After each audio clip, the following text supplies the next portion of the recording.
नमस्कार, आप सब लोगों का बहुत बहुत स्वागत है।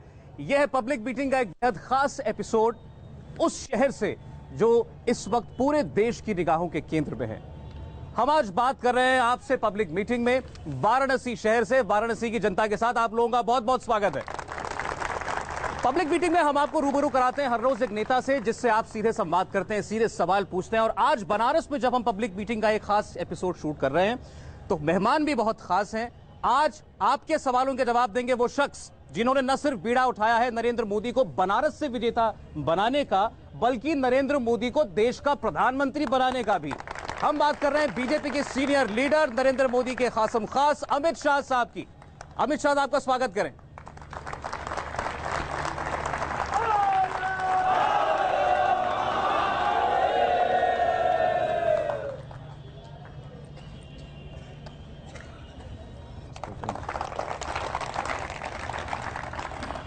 अमित जी, बहुत बहुत स्वागत है आपका। जैसा मैंने बताया, इस प्रोग्राम का नाम है पब्लिक मीटिंग और हमारे स्टूडियो से निकलकर पब्लिक मीटिंग पहली बार किसी शहर बाहर गया है दिल्ली से, और उसके पहले मेहमान आते हैं। मुझे खुशी है इस बात की। अब मैं बातचीत शुरू करूं और जनता को आपके सीधे संवाद से रूबरू कराऊं, उससे पहले मेरे दो एक सवाल आपसे। आज सुबह के अखबार देश भर में जितने लोगों ने पढ़े या कल न्यूज देखी, उसके बाद बहुत से लोग ये आरोप लगा रहे हैं कि आपकी पार्टी अब दादागिरी पे उतर आई है। आप इलेक्शन कमीशन को भी कुछ नहीं समझते। आप इलेक्शन कमीशन को ये कहते हैं कि वो बायस्ड हैं आपके खिलाफ और किसी के दबाव में काम कर रहे हैं। आज तक कभी किसी ने इलेक्शन कमीशन के लिए नहीं कहा। मैं मानता हूं शायद आज तक इलेक्शन कमीशन ने कभी ऐसा करा भी नहीं होगा। एक प्रमुख राजनीतिक पार्टी और प्रधानमंत्री पद के प्रत्याशी और वाराणसी सीट से सांसद का चुनाव लड़ रहे नरेंद्र मोदी को अपने मतदाताओं से रूबरू न होने का मौका न देकर मुझे लगता है कि उनके संवैधानिक अधिकारों का और मतदाताओं के भी संवैधानिक अधिकारों का हनन हुआ। लेकिन उन्होंने रैली तो कल की थी, रोहनिया में रैली की उन्होंने। केवल एक रैली की परमिशन नहीं मिली। आपने 5 कार्यक्रम की इजाजत मांगी थी, उन्होंने 4 की इजाजत दी थी, फिर भी आप कहते हैं कि वो आपके खिलाफ हैं। मुझे लगता है सिर्फ आप इलेक्शन कमीशन को ही सुन रहे हैं। वाराणसी सीट के 2 हिस्से हैं। एक ग्रामीण इलाका है जिसमें रोहनिया और शिवापुरी आते हैं, और 3 सीटें शहर की है। तो 2 ग्रामीण इलाके की एक सभा थी और 3 शहरी इलाकों की सभा थी। तो शहरी इलाके में एक भी सीट सभा का परमिशन नहीं दिया गया। ठीक है। गंगा पूजन के लिए जाना चाहते थे, उसकी भी परमिशन नहीं दी गई।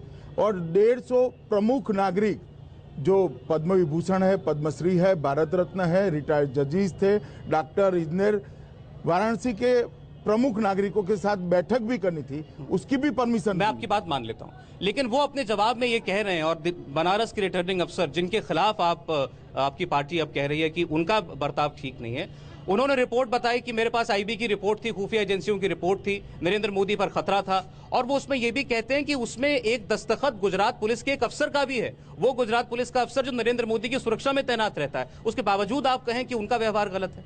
देखिए, मैंने परसों से कहा है, अगर आईबी के कोई इनपुट्स है तो उसको सार्वजनिक करने चाहिए। आईबी के इनपुट्स थे या समाजवादी पार्टी के इनपुट्स है, मुझे मालूम नहीं है।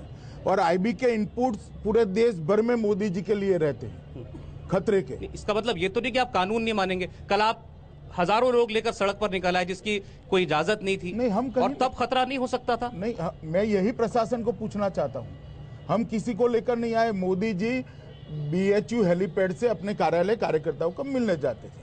जब ये रैली की परमिशन नहीं दी, लोगों में बड़ा आक्रोश था, और जब छप गया अखबारों में कि मोदी जी BHU से कार्यालय जाएंगे, तो अपने आप हुजूम उमड़ पड़ा और कुछ नहीं हुआ। चले, इसका फैसला जनता करे। आप में से जो लोग सवाल पूछना चाहते हैं अमित शाह से हाथ खड़े करें आप लोग। मैं आपके पास आता हूं, फिर आप पूछेंगे। अमित जी, जय काशी जय वाराणसी। काशी विश्व की सबसे प्राचीनतम नगरी में से एक और विशेष नगरी है, लेकिन तमाम कारणों की वजह से काशी ने विकास का वो मुंह नहीं देखा जितनी संभावनाएं उसमें निहित हैं। काशी के पर्यटन का 40% ही अभी तक यूटिलाइज किया जा रहा है। काशी के पर्यटन के विकास के लिए काशी की ये जनता आपसे जानना चाहती है कि आपका ब्लूप्रिंट क्या है, आपका विजन क्या है। देखिए, जहाँ तक विकास का सवाल है, काशी छोड़ दीजिए। काशी तो बहुत बड़ी और प्राचीनतम नगरी है, विश्व की प्राचीनतम नगरी है। मगर पूरे उत्तर प्रदेश में विकास थमा पड़ा है। गाँव में बिजली नहीं है, कोई नया इन्वेस्टमेंट नहीं आता है, गाँव की रोड से कनेक्टिविटी नहीं है, स्वास्थ्य सेवाएं बिस्मार हालत में पड़ी हुई हैं, शिक्षा के अंदर day to day drop out ratio बढ़ता जा रहा है। पूरे उत्तर प्रदेश के विकास के लिए चिंता करने पड़े ऐसे हालात हैं। जहां तक काशी के पर्यटन का सवाल है, मुझे लगता है सिर्फ काशी के पर्यटन पर ही ध्यान केंद्रित किया होता तो उत्तर प्रदेश की ग्रोथ रेट 3% से ज़्यादा बढ़ जाती। आप ये आश्वासन दे सकते हैं काशी वासियों को कि मूलभूत सुविधाएं जो कि सड़क होती है, पावर की सप्लाई होती है, बिजली होती है, साफ सफाई होती है, कम से कम उतना कर देंगे जितना अहमदाबाद में आपके लोग दावा करते हैं कि किया हुआ है, क्या वो बनारस में किया जा सकता है? आपने अहमदाबाद देखा है कभी? जी हाँ, मैंने देखा है। तो दावा क्यों कह रहे भाई? हकीकत है वो तो कहो। दावा कहाँ? मैंने पूरा अहमदाबाद नहीं देखा है। जितना अहमदाबाद देखा है उसका कंपैरिजन आपको मालूम पड़ना चाहिए कि सिर्फ दावा नहीं है, जमीनी हकीकत है और कंक्रीट विकास हुआ है गुजरात। तो क्या वो बनारस में हो सकता है? बिल्कुल हो सकता है, बहुत बड़ा पोटेंशियल पड़ा है और मैं मानता हूं कि बनारस के लोगों को जो इस प्राचीन नगरी का गौरव है, उस गौरव को बनाए रखते हुए, इस यहाँ की संस्कृति को बनाए रखते हुए एक विश्व का सबसे आधुनिक शहर बन सकता है। सभी पोटेंशियल यहाँ पर। चलिए अगला सवाल पीछे हाथ उठाइए, पूछिए आप पूछिए। हाँ जी, आप ये गुजरात मॉडल कह रहे हैं, लेकिन वहाँ की जो समस्याएं आई थी बीच में, एक हॉस्पिटल ये टीवी से हमने सुना था कि उसमें 3 वर्ष हो गए कि कोई उसमें छत भी नहीं है और हॉस्पिटल में कोई डॉक्टर साहब भी नहीं है। ऐसा देखने के लिए हमने टीवी में स्वयं देखा। अरविंद केजरीवाल जब गए थे तब देखा था क्या? हाँ जी। जरा अमित जी, सवाल जरा रिपीट कर दीजिए, सुना। उन्होंने कहा कि हमने पीछे कुछ दिनों टीवी में देखा कि गुजरात में भी ऐसी दिक्कतें हैं कि अस्पताल है, छत नहीं है, स्कूल है, टीचर नहीं है और ब्लैक बोर्ड नहीं है। आप केजरीवाल के नजरिए से गुजरात को मत देखिए, मेरा निवेदन है आप स्वयं गुजरात जाकर देखिए। गुजरात एकमात्र राज्य ऐसा है कि जहां गांव में 24 घंटा बिजली मिलती है। कोई आदमी गांव में भी अगर बीमार है तो फोन करने के बाद 11 मिनट के अंदर सभी सुविधाओं से लैस एम्बुलेंस वहां पहुंच सकती है। मैं आज काशी में आया तो मैंने तो बड़े बड़े लाल रंग के बैनर देखे समाजवादी पार्टी सरकार के, जिसमें दावा किया गया कि हमने लोगों को, बेरोजगारों को बेरोजगारी भत्ता दिया, कन्याओं को पैसा दिया, पढ़ाई के लिए लैपटॉप बांटे। तो वो तो ऐसा दावा कर रहे हैं कि गुजरात मॉडल नहीं, यूपी मॉडल गुजरात में चला दो तो और ज्यादा विकास हो जाएगा। नहीं, हमारा बेरोजगारी भत्ते का मॉडल ही नहीं, हम रोजगारी देना चाहते हैं, बेरोजगारी भत्ता देना नहीं चाहते। सवाल पूछेंगे कोई इधर से?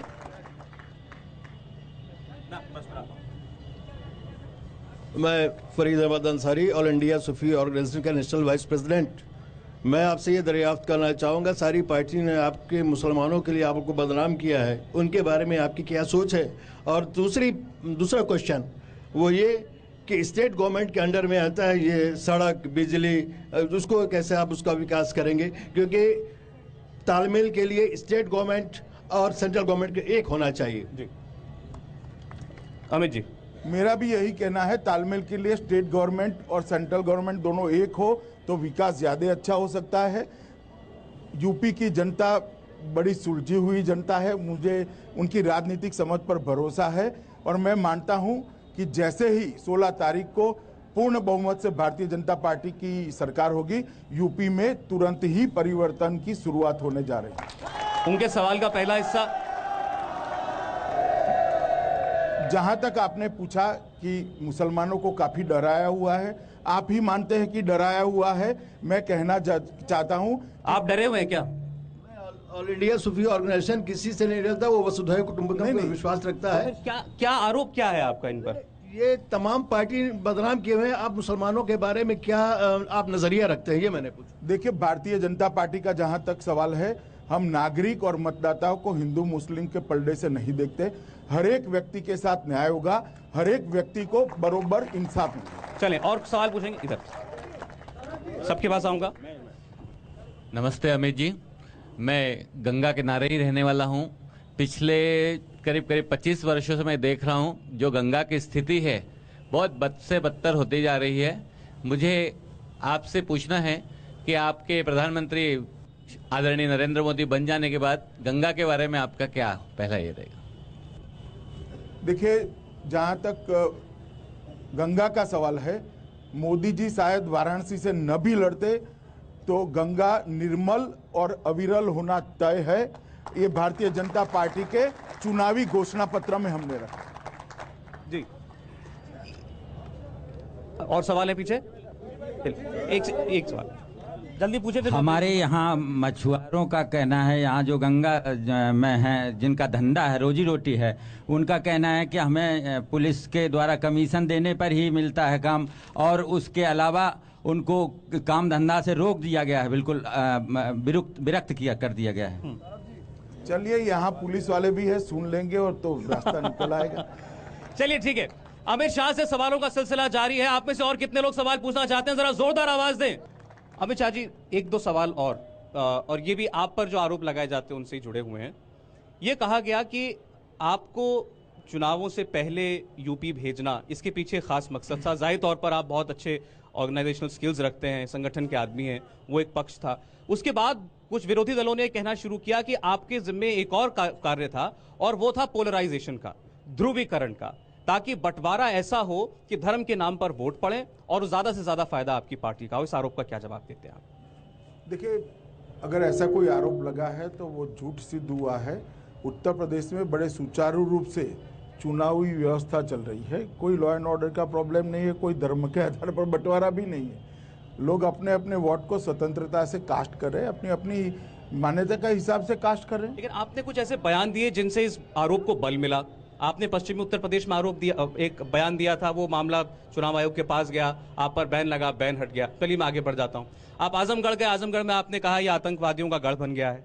फैजाबाद में नरेंद्र मोदी ने रैली की तो पीछे राम मंदिर का मंच बना दिया गया। कल आप बनारस में आए तो प्रशासन की मर्जी के खिलाफ आपने रोड शो निकाल दिया। ये सारे के सारे कार्य विरोध पैदा करने के और एक तनाव की स्थिति उत्पन्न करने के नहीं थे? देखिए, जहां तक रोड शो का सवाल है, रोड शो निकला ही नहीं। मोदी जी रोड पर निकले हैं और लोग इकट्ठा हुए हैं, इसको आप रोड शो नहीं कहते। जब रोड शो होता है तब नेता ऑर्गेनाइज होता है, इसकी घोषणा होती है, नेता ओपन जीप में बैठता है, चहु ओर से लोग नेता का स्वागत करते हैं और भाषण भी होते हैं। यहाँ पर कुछ नहीं हुआ, एक बात। दूसरी बात, पश्चिमी उत्तर प्रदेश का सवाल है।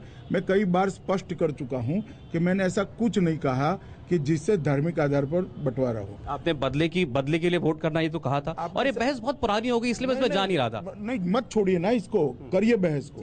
मैंने कभी ऐसा नहीं कहा कि बदला किस चीज का।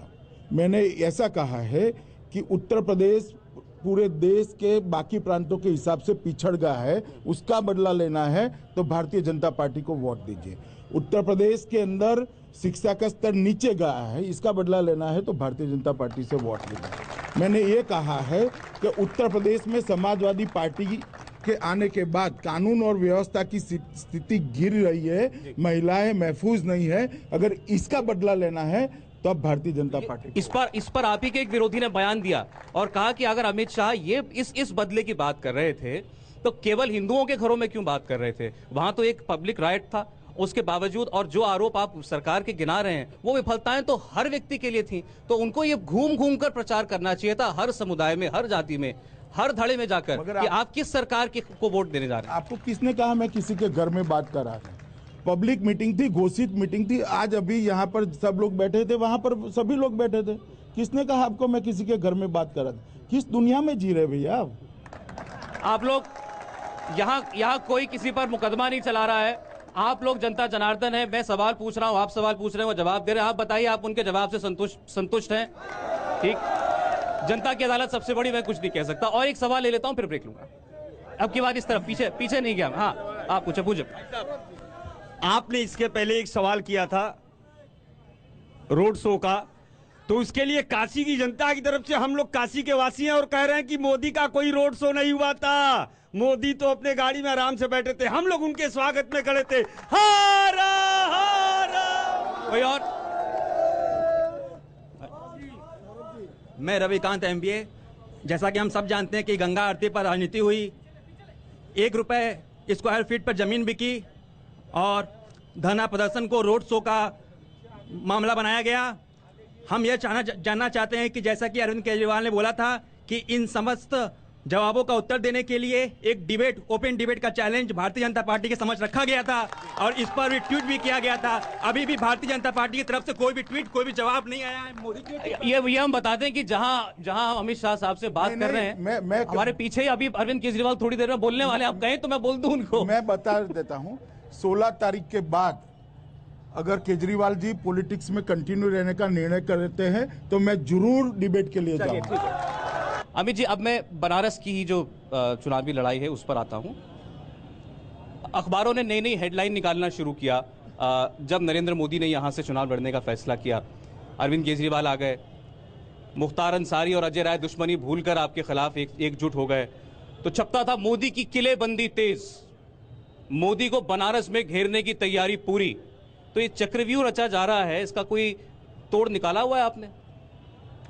देखिए, महाभारत कालीन लड़ाई नहीं है। चक्रव्यूह यहाँ जनता के अलावे और कोई नहीं रच सकता। और जहां तक जनता का सवाल है, जनता एक तरफा भारतीय जनता पार्टी के प्रत्याशी नरेंद्र मोदी के साथ। अरविंद केजरीवाल दिल्ली में एक करिश्मा कर चुके हैं। 1 साल की पार्टी में चाहे अल्पमत की सही सरकार बना ली, 15 साल के मुख्यमंत्री को हरा दिया और आपको अपना दुश्मन नंबर 1 घोषित कर चुके हैं। फिर भी आपको लगता है कि वो इतने हल्के उम्मीदवार हैं? बनारस की जनता नहीं चाहेगी कि उसका सांसद 49 दिन में इस्तीफा देकर चला जाए। बनारस पर सवाल, बनारस की लड़ाई पर सवाल कौन पूछेंगे? देखिए, मोदी जी ने अपने भाषण में कहा था कि मैं लीस्ट गवर्नमेंट दूंगा, मैक्सिमम गवर्नेंस दूंगा। आप जितनी बातें बोल रहे हैं कि मैं ये कर दूंगा वो कर दूंगा, तो क्या भारतीय संविधान में संशोधन आपके दिमाग में है, या आप अपने कामों को कैसे पूरा करेंगे कि लीस्ट गवर्नमेंट और मैक्सिमम गवर्नेंस आप कैसे करेंगे? ये उनका नारा है, इस नारे का मतलब वो जानना चाह रहे हैं क्या है? एडमिनिस्ट्रेटिव कामों में पॉलिटिकल इंटरफियरेंस नहीं होगा, इसका मायना ये है। चले जल्दी से इधर। सर, मेरा क्वेश्चन ये है कि भारत के प्रधानमंत्री इनको मनमोहन सिंह न कहकर उनको मनमोहन सिंह कहना चाहिए, क्योंकि पिछले 10 साल में जो घोटाले हुए हैं। मेरा एक क्वेश्चन विशेष तौर से ये है कि स्पेशली कूटनीतिक प्रयास आसपास के देशों के संदर्भ में है। अगर बीजेपी की सरकार आती है तो क्या चाइना जो हमारे सीमा में लांग जाता है, पाकिस्तान इतनी हिम्मत दिखाता है, जबकि चाइना और पाकिस्तान का कारोबार हमारे देश से चल रहा है, क्या प्रयास होगा? देखिए, जहां तक विदेश नीति का सवाल है, भारतीय जनता पार्टी मानती है कि विदेश नीति सातत्यपूर्ण होनी चाहिए, मगर हम इतना जरूर सुनिश्चित करेंगे कि देश की सम्मान और देश की रक्षा के साथ कोई छेड़खानी न कर पाए। ठीक।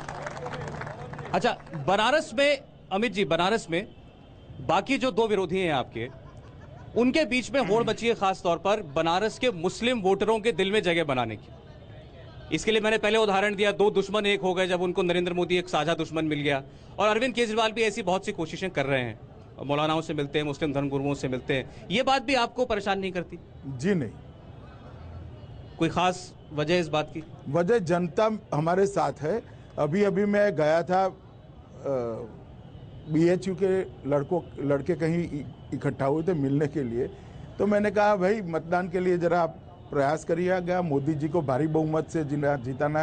एक लड़के ने खड़े होकर कर दिया, क्यों पड़े हो चक्कर में, कोई नहीं है टक्कर में। अब जब जनता ये कह रही है तो मुझे लगता है कि कोई परेशानी की वजह मैं नहीं देख रहा। अच्छा ठीक है, इस बात पर पीछे मैं आना चाहता हूँ। इधर एक मिनट। क्या ये बहुत से लोग पूछ रहे हैं कि इस बार बनारस के जो मुसलमान मतदाता हैं वो किसके साथ जाएंगे? कांग्रेस के साथ जाएंगे, अरविंद केजरीवाल के साथ जाएंगे? अरविंद केजरीवाल के साथ है बनारस के लोगों। आप अरविंद केजरीवाल के साथ। ठीक है, आप एक ईमानदार कैंडिडेट के साथ। हाँ अच्छा, बोलिए, क्या बोल रहे हैं, बोलिए। मेरा अमित शाह जी से एक सवाल है कि अभी नरेंद्र मोदी जी ने कहा कि मैं अपने बनारस के बुनकरों के लिए गुजरात से जोड़ना चाहता हूँ। मैं भारतीय जनता पार्टी के प्रभारी जी से बड़े अदब और एहतराम बनारस के बुनकरों की तरफ से मैं पूछ रहा हूँ कि भारतीय जनता पार्टी का क्या 10 साल के अंदर एक भी नेता क्या बुनकरों के बीच में गया है? इसका ईमानदारी से जवाब दें। मोदी जी ने जो कहा है वो बुनकरों की माली हालत और उनके कामकाज के तरीकों को आधुनिक कर उनकी परिस्थिति के सुधार करने के लिए कहा है। जहां तक बुनकरों का सवाल है, काफ़ी नेता बुनकरों से भरे पड़ी है। भारतीय जनता पार्टी बुनकरों के नेता से, हमारे अनुसूचित जाति मोर्चा के अध्यक्ष भी बुनकर है और गुजरात में 3 मंत्री भी बुनकर हैं। हम वाराणसी की जनता की तरफ से पूछना चाहते हैं, यहाँ चिकित्सा की सबसे ज़्यादा कमी लोगों को महसूस होती है। दर्द एक बहुत ज़रूरी चीज़ है इंसान की ज़िंदगी में, और ये बड़े बड़े नर्सिंग होम में लोग जाते हैं, व्यक्ति तो भले बच जाता है लेकिन परिवार आर्थिक रूप से मर जाता है। तो क्या यहाँ केंद्र सरकार के जरिए कोई एम्स जैसी सुविधा काशी को दी जाएगी? देखिए, अभी चुनाव प्रक्रिया शुरू हो चुकी है। कोई स्पेसिफिक बात स्पेसिफिक कॉन्स्टिट्यूंसी के लिए मैं नहीं कह सकता, मगर हमारे चुनाव घोषणा पत्र में हमने जरूर कहा है कि हर बड़े शहर में एम्स बनाने का हम प्रयास करेंगे। चलिए ठीक है, इधर से भाई साहब नमस्कार। हम युवाओं की तरफ से पूछना चाहते हैं कि हर सरकार द्वारा हमारे प्रदेश का युवा ठगा जाता है। क्या हम ये माननीय नरेंद्र भाई मोदी जी से आश्वस्त रहे कि आपके तो मुख्यमंत्री युवा हैं, उनसे भी हम लोग ठगे गए। हम लोग उनके युवा देख के उनको वोट किए, हम उनको युवा जान के, किसी की उम्र 38-40 होने से वो इंसान युवा नहीं होता। हम लोग माननीय अमित शाह जी से पूछना चाहते हैं कि क्या हम माननीय नरेंद्र भाई मोदी जी से आश्वस्त रहे कि हमारे प्रदेश का युवा नहीं ठगा जाएगा? इसमें एक बात मैं जोड़ दूं, आप उनकी बात का जवाब दें अमित जी, कि जो सपने नरेंद्र जी मोदी जी दिखा रहे हैं उस पर यह भी उनकी एक आलोचना है कि वो ख्याली पुलाव बेच रहे हैं। क्या वो जो बोलते हैं वो किया जा सकता है? क्या वो भारत में मुमकिन है? देखिए, मोदी जी जो बोलते हैं वो कुछ ऐसा नहीं बोले कि जो न किया जा सके, और कुछ ऐसा नहीं बोले जो 12 साल में गुजरात में नहीं किया है। सबसे ज्यादा इन्वेस्टमेंट 12 साल में गुजरात में आया है, और सबसे ज्यादा रोजगारी युवाओं को भारत में सबसे ज्यादा रोजगारी गुजरात में मिली है। ये मैं नहीं कहता, भारत सरकार जो कांग्रेस की सरकार है उसी के आंकड़े के। आप यूपी में कितनी सीटें जीत रहे हैं? आपका अपना आंकलन है?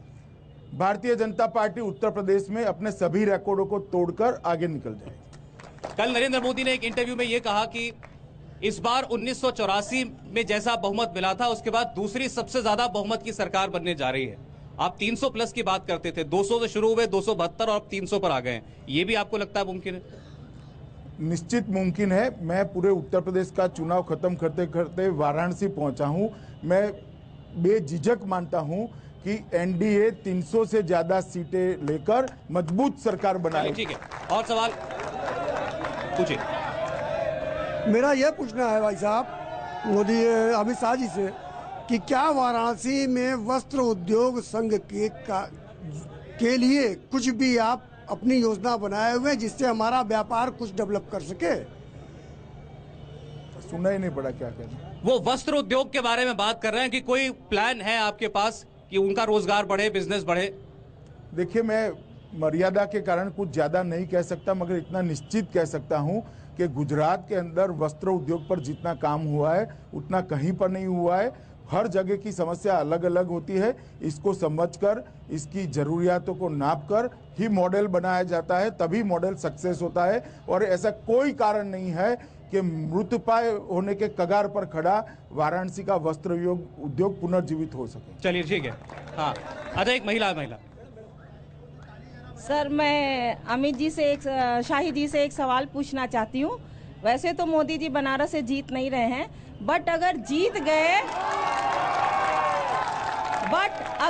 गए तो दोनों सीटों में से कौन सी एक सीट छोड़ेंगे, ये बनारस की जनता जानना चाहती है। चल बता।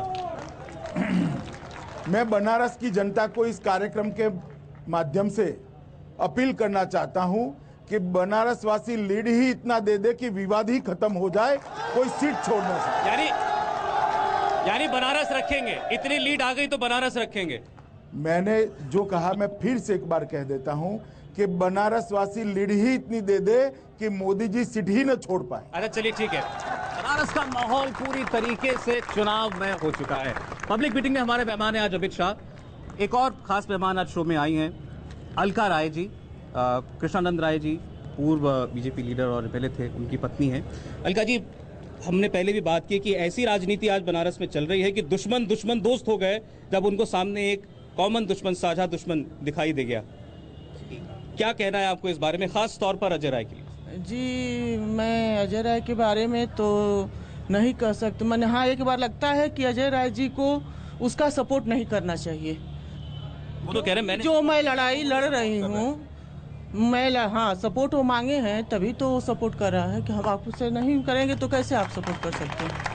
तो मेरा सोचता है कि जो मैं लड़ाई लड़ रही हूँ उस अपराधी से, तो हम एक बार सोच रहे थे कि अजय राय भी हमारे मदद करेंगे इस लड़ाई में, क्योंकि वो उनके भाई का हत्यारा था। तो मेरा यही सोच था कि वो भी हमारे साथ रहेंगे।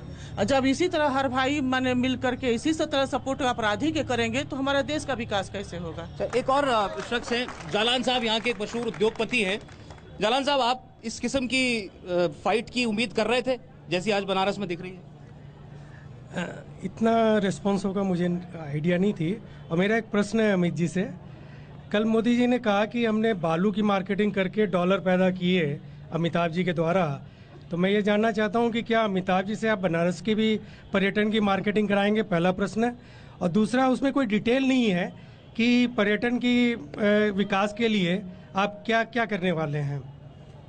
देखिए, जहाँ तक अमिताभ जी का सवाल है, मैं नहीं कह सकता अमिताभ जी उत्तर प्रदेश के लिए क्या करेंगे, मगर यहाँ पर भी एक मौका मिला था समाजवादी पार्टी को, तो उन्होंने उत्तर प्रदेश की जगह समाजवादी पार्टी की मार्केटिंग करा ली।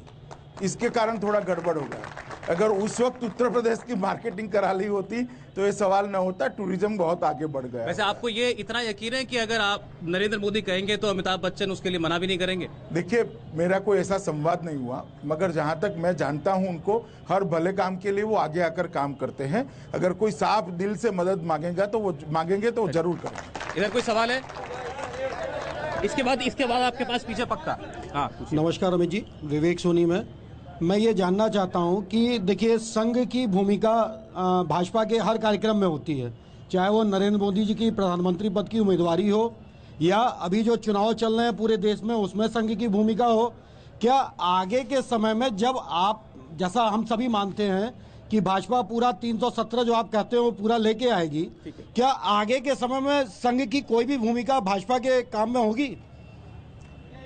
देखिए, जहां तक भारतीय जनता पार्टी का सवाल है, भारतीय जनता पार्टी के हर अहम फैसले भारतीय जनता पार्टी ही करती है, क्योंकि राष्ट्रीय स्वयंसेवक संघ एक राष्ट्रभक्त संगठन है और भारतीय जनता पार्टी की विचारधारा और संघ की विचारधारा का मेल खाता है। इसलिए संघ ने हमेशा समर्थन करने का प्रयास किया है। मैं मानता हूं, जहां तक सरकार चलाने का सवाल है, भारतीय जनता पार्टी ही अपनी विचारधारा के आधार पर सरकार। चलिए, ठीक है। मोदी जी प्रधानमंत्री बन गए तो गुजरात का मुख्यमंत्री कौन होगा? अमित शाह? जहां तक मेरा सवाल है, मेरी राजनीतिक कारकिर्दी में हर फैसले मेरे बारे में मेरी पार्टी ने करे हैं और मेरी पार्टी ने अभी मेरे लिए फैसला करा है कि मैं भारतीय जनता पार्टी का महासचिव बनकर उत्तर प्रदेश में भाजपा को जीता।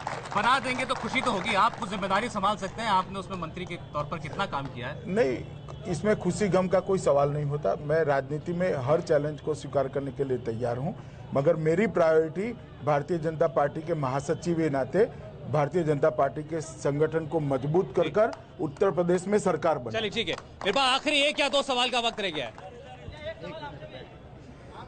हाँ जी, अमित जी, मेरा ये सवाल है कि पिछले 67 वर्षों के इस स्वतंत्रता काल में उत्तर प्रदेश ने लगभग 5-7 प्राइम मिनिस्टर दिया और ये संयोग की बात है कि बनारस इस समय डायरेक्ट इस देश को प्राइम मिनिस्टर देने के मूड में है। तो क्या